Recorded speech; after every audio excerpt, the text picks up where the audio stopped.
Back in the book segment tonight, the movie Lone Survivor opens all over the USA tomorrow. The way I see it, we got three options.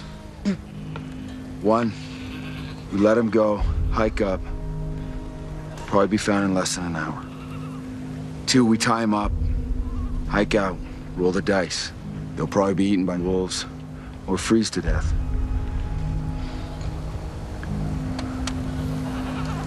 Three, we terminate the compromise. We cannot do that. And if you haven't read the book, that is a key scene in Marcus Luttrell, who's now in Houston and joins us, the author of Lone Survivor, because they didn't, the SEALs, they didn't kill the shepherds, and the shepherds did tell the Taliban, and therefore the 4 Americans had to engage a huge force, and that's what the book and the movie's all about. Before we get to that, Marcus, you almost died there. 4 of your friends did, and I'm sure you saw others killed as well. Do you have any feelings about Afghanistan now that it's tottering? Sure. I mean, the villagers who saved my life, they're still over there, so I worry about them constantly. They're always in threat. As far as I have family members that are in the military, and when we first went over there, the game plan was solid. We knew while we were over there, we knew while we were fighting. And as the years progressed, I mean, you know this better than anybody. You've been tracking it just as long, and it's frustrating, I would imagine. I'm not in, and frankly, this question is a little above my pay grade, but not knowing what the end state is and just being over there, because the enemy they don't care what we're doing over here. They're constantly fighting us and trying to kill us. So you're over there just dealing with that threat without the yeah, I just think that it's so emotional for you because, as you just pointed out, Afghans did save your life. The Taliban comes in and starts to persecute the people again. Although all American blood and treasure, we tried our best. You know, the same things happen in Iraq, that these Al-Qaeda are back. The movie going to be a big hit, as your book was. How involved were you? Does it actively accurately portray what you went through? Did they Hollywood it up a little bit?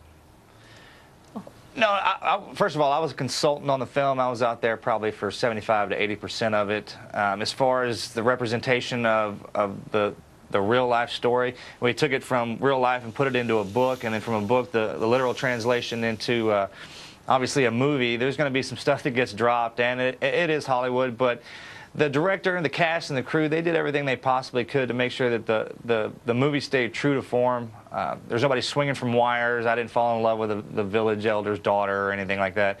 It's a war movie, sir, and it's pretty gruesome. Okay, so you were happy with the way that Hollywood treated the screenplay and treated the director cut the film, that it doesn't diminish the heroism that you guys showed in that Eastern Afghan theater.